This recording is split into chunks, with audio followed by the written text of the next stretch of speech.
What is the difference between fractional reserve banking and full reserve banking? How do they work? Do they have advantages and disadvantages? Is one better than the other? We hired a detective to check it out. We gave the detective $1,000 to trace what happens to the money after depositing it in the bank. He started with the fractional reserve bank and deposited $1,000 there to open a free account. The bank told him that all of his money is still available to him on demand. He can withdraw his deposit at any time. Our detective suspected, however, that he should take a closer look, or else he wouldn't get paid for his detective work. With a little research, he discovered that the bank only holds a part or a fraction of deposits in reserve, and that this fraction for this bank was 10%. The detective watched the teller and noticed that instead of safely depositing the entire $1,000 in the vault, she only put $100 in the vault, and then gave the other $900 to another bank customer who was asking for a loan to purchase a new TV. Something's fishy, thought the detective. Let's see what happens next. The detective followed the borrower to the electronics store where he bought the TV for $900. The store owner took the $900 he just earned from the sale of the TV and deposited it in the same bank. And the bank told him the same thing they told the detective. All of your money is still available to you on demand. You can withdraw your deposit at any time. And again, the teller took 10% of that $900 and placed it in the vault, but gave the other $810 to another borrower to buy a nice new leather jacket. Moments later, the seller of the leather jacket walked into the bank with the $810. The teller put $81 in the vault and gave $729 to another borrower. This time, an elegant lady who wanted the money for a new purse. The process repeated itself over and over again until the original deposit of $1,000 had created $9,000 additional dollars.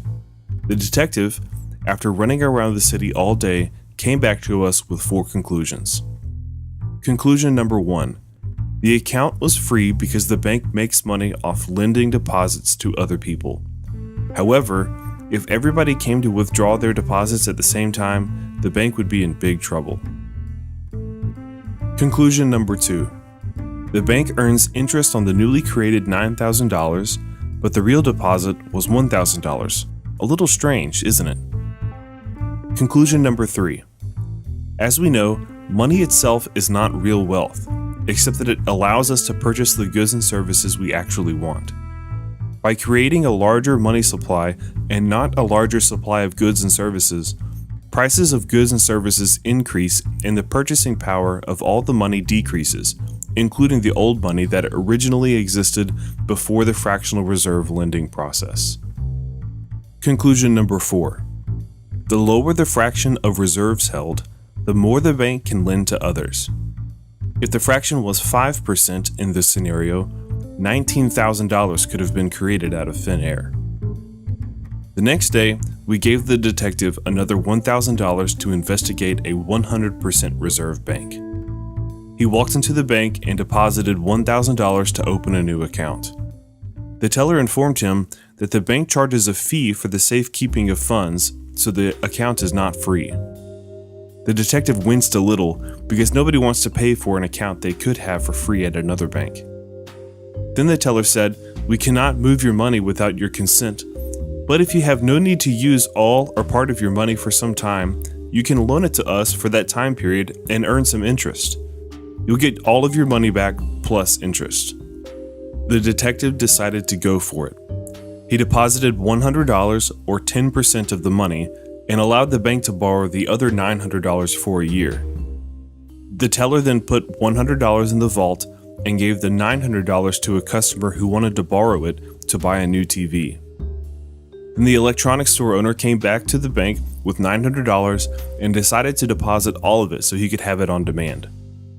He did not lend any of it to the bank. The detective noticed that this looks a little bit like fractional reserve banking, but there is one major difference. There is no money creation. The detective gave up the $900 for a year to the bank, understanding that he would not have access to it for that time period.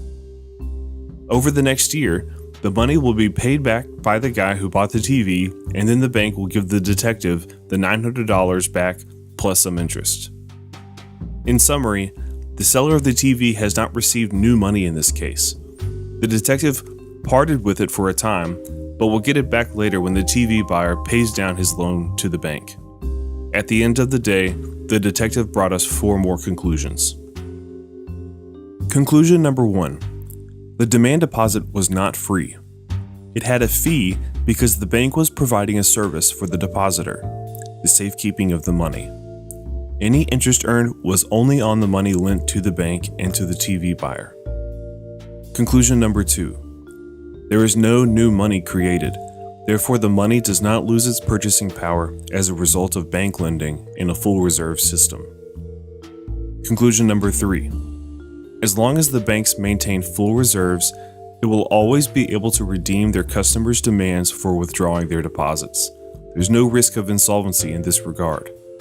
All of the customers can come in and claim their deposits with no problem. Conclusion number 4. All of the lending was contractual, and there is no fishy business going on with the bank.